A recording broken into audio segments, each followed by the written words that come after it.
You know it, you show it, and the time has come to shoot you down.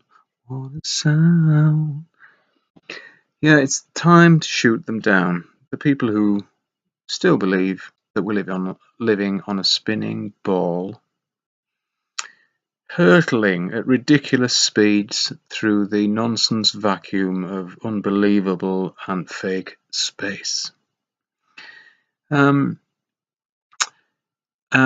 apologies for my well, not appearance, because I can't do much about that. I'm sorry about that. Sorry for not being able to do much about it, but sorry for the kind of gloomy appearance that, unless I do these things in the daytime, it always looks a bit dark and gloomy. But that's it. That's what you get when you're off grid and you don't have any electricity. Oh yes, and another great thing. Well, for me. Sorry to make it all about me, but thank you very much for the new subscribers. Thanks, enormously. I wish I could remember your names, but I can't. I'm sorry, I don't have internet, you see, here. I have to go elsewhere for that, to my mother's, to upload, and I get very limited time because even though I am kind of retired, I still am so busy. So, so thank you enormously for subscribing. I usually subscribe back just as kind of thanks, and it doesn't do anybody any harm to subscribe, and I will subscribe back. There you go. I know if you click on like, now that could do you some harm, because people look at what you've been liking, and if you like me, well, good luck to you. Anyway, it's been a lovely day today. It's been clear and bright and frosty. Been for a nice walk on the moors. Unfortunately, there was a huge bank of clouds out to sea, which kind of distorted the horizon. So I couldn't do any filming of the flat, level horizon over a 10-mile stretch, because well, it was obscured. So well, there'll be other times. And I am a very blessed person, because I have some very, very great friends who have been friends since school days, 12, 13. Some of them go back as far as that. And I find when you make friends in that, well, I find anyway, that when you make friends at that time of your life, and well, it's the people, I suppose, but it's a very difficult friendship to interrupt or break. I feel as probably I love them more than ever, and right, now, the older I get, the more respect and love I have for them. And I had the privilege of having 3 of them round here in this very humble dwelling on Thursday afternoon. And one of them is quite a rare sight, because he lives in New Zealand now. He's a doctor, and he moved there, quite ironically, I suppose, just when the horrendous earthquakes were hitting Christchurch.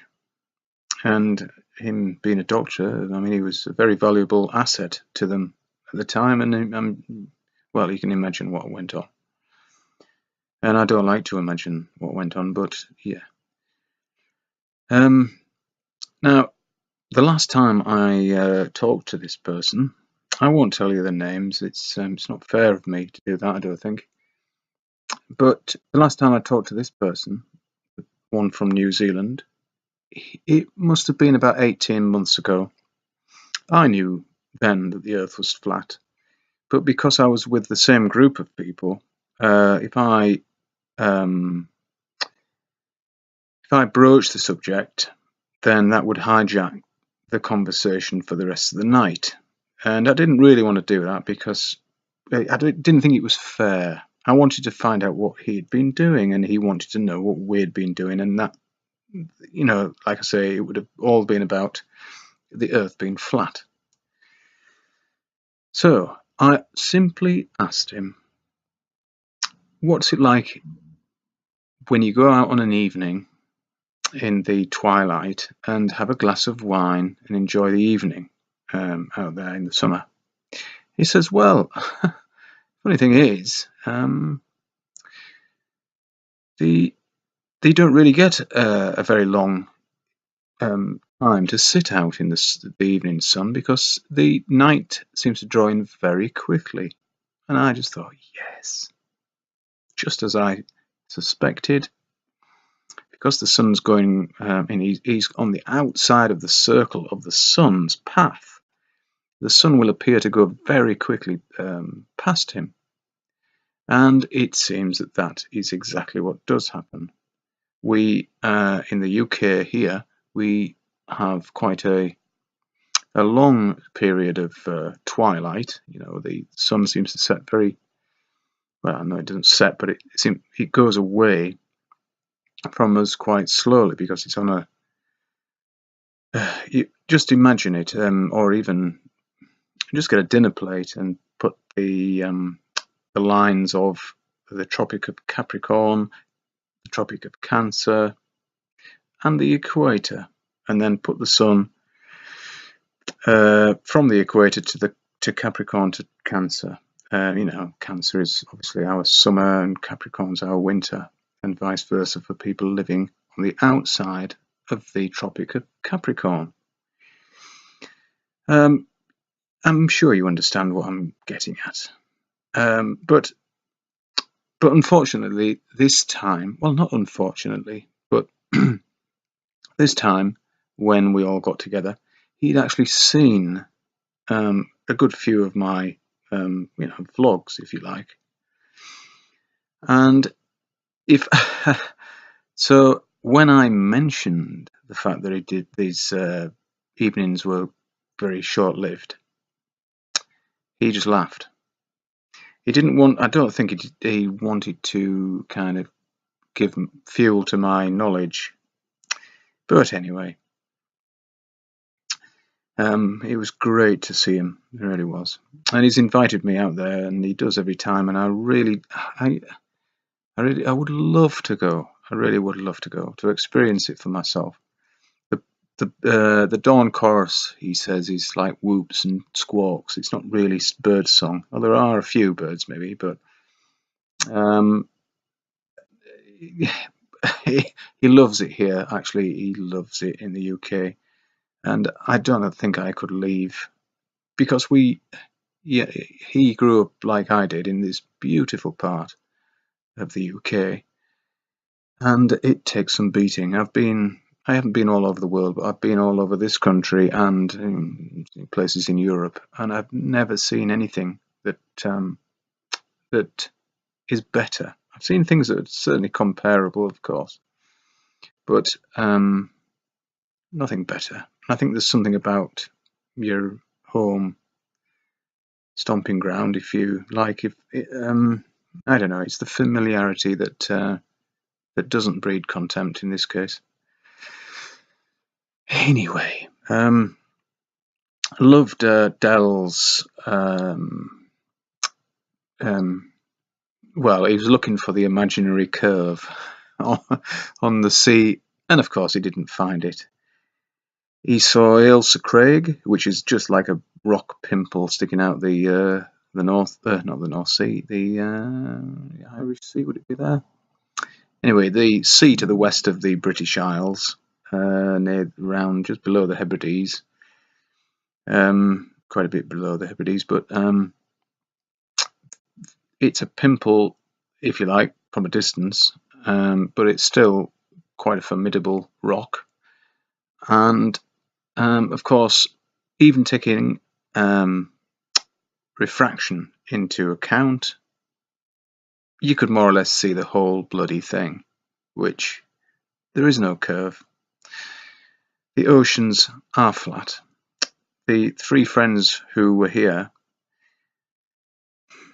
two of them are definite ball believers, and one's on the fence. Well, to the one on the fence, I will say to you, I hope it's not barbed wire on the top strand, because your bony arse will get, well, it'd be painful for you. And for the other two, well, wake up, lads. I didn't go on and on and on about it. I don't like to. When you come here to my house, I know it should give me kind of the right to, to bombard you with all the facts about this. But I feel like the host and I have to do what's right, and I don't want to be, ill-mannered and you must believe this, you bastards. And I don't want you to believe it. I don't want you to believe it. I want you to know it's true. The objective truth shouldn't be believed because it's truth. You just know. A belief is, well, you could believe in a Christian God. You could believe Jesus was God, if you like. If you like. Or you could believe Jesus was a myth. It doesn't matter. It's a belief. It's not knowledge. You don't know that. You don't know that Napoleon stood on the shore and looked across the channel and wanted to invade Britain, and he could only see the top of the White Cliffs of Dover.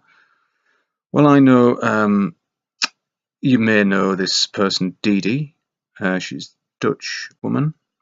She has a P900, and she has promised to take a photograph of the beach below the White Cliffs of Dover from the other side of the channel. Thank you, Dee Dee. So I'd love to show my teacher friend, who wasn't in the group, by the way, on Thursday. I'd love to show him that photograph. But again, photographs, when you can't really look at photographs and say, yes, look at this, it's proof, because they can be doctored. You should go and do your own experiments. I mean, obviously, well, I can't say obviously, but Dell was, I know he wouldn't. There's no need to doctor photographs when you are trying to find the imaginary curve, because it's not there. The people who doctor photographs are the people who think that they live on a spinning ball and will fake the curve. They'll take a photo of a big swell coming in and trying to make you accept that that is the curve. Well, it would be far more shallow a curve than that. And we're always, if we were on a spinning ball, which of course we're not, and I don't like talking about it, but to talk about it is to disprove it. So here goes. We're always on the top of a spinning ball. You would always be on the top from your perspective. So you wouldn't see a bulge. You wouldn't see a. How could you? You don't see. You just don't see a bulge, do you? If you look around 360 degrees, all you should see is the skyline, and you wouldn't be able to tell whether there was a bulge there or not, but there wouldn't be one. It's very difficult to describe it just by telling you. I mean, I could do diagrams, but you look with your eyes level to the horizon. You don't look down when you look at the horizon.